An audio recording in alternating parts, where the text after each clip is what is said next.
സമീപ രാഷ്ട്രങ്ങളിലേക്ക് പാലസ്തീൻകാരെ മാറ്റി ഗാസ സ്വന്തമാക്കുമെന്ന ഭീഷണി ആവർത്തിച്ചുകൊണ്ട് അമേരിക്കൻ പ്രസിഡന്റ് ഡൊണാൾഡ് ട്രംപ് രംഗത്ത് വരികയാണ്. വൈറ്റ് ഹൗസിൽ ജോർദാൻ രാജാവ് അബ്ദുള്ള രണ്ടാമനുമായുള്ള കൂടിക്കാഴ്ചയ്ക്ക് പിന്നാലെയായിരുന്നു ട്രംപിന്റെ ഈ പരാമർശം വന്നിരിക്കുന്നത്. ഗാസയിൽ നിന്നും പാലസ്തീനികളെ ഒഴിപ്പിക്കുന്നതിനെതിരായ ജോർദാന്റെ നിലപാട് ട്രംപിനെ ധരിപ്പിച്ചുവെന്നും അദ്ദേഹം സമാധാനത്തിന്റെ ആൾരൂപമാണെന്നും അബ്ദുള്ള രാജാവ് പിന്നീട് സാമൂഹ്യ മാധ്യമത്തിൽ കുറിക്കുകയും ചെയ്തിട്ടുണ്ട്. തുടർന്ന് ഇരു നേതാക്കളുമായുള്ള കൂടിക്കാഴ്ചയ്ക്ക് പിന്നാലെ നടത്തിയ മാധ്യമ സമ്മേളനത്തിലാണ് ട്രംപ് ഇക്കാര്യം ആവർത്തിച്ച് പറയുന്നത്. അറബ് രാജ്യങ്ങൾ ബദൽ മാർഗം അമേരിക്കയ്ക്ക് മുന്നിൽ അവതരിപ്പിക്കുമെന്നാണ് സൂചനകൾ.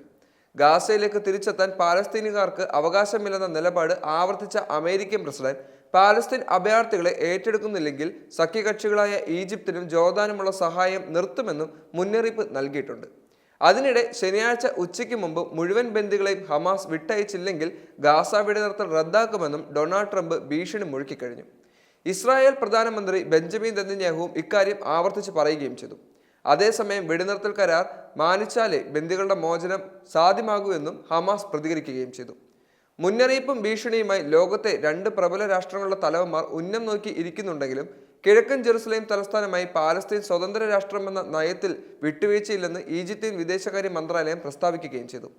സൈനികരുടെ അവധികൾ റദ്ദാക്കി ഇസ്രായേൽ സൈന്യം ഗാസ അതിർത്തിയിൽ ഇപ്പോൾ സൈനിക നീക്കവും ആരംഭിച്ചിട്ടുണ്ട്.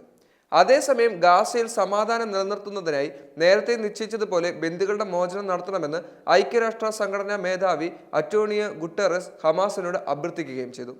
ജനുവരി 19 ആരംഭിച്ച വെടിനിർത്തൽ ഇസ്രായേൽ തുടർച്ചയായി ലംഘിക്കുന്നുവെന്നും സഹായങ്ങൾ തടയുന്നുവെന്നും ആരോപിച്ചാണ് ശനിയാഴ്ചത്തെ അടുത്ത ഘട്ട ബന്ദിമോചനം അനിശ്ചിതമായി നീട്ടുമെന്ന് ഹമാസ് കഴിഞ്ഞ ദിവസം പ്രസ്താവിച്ചത്.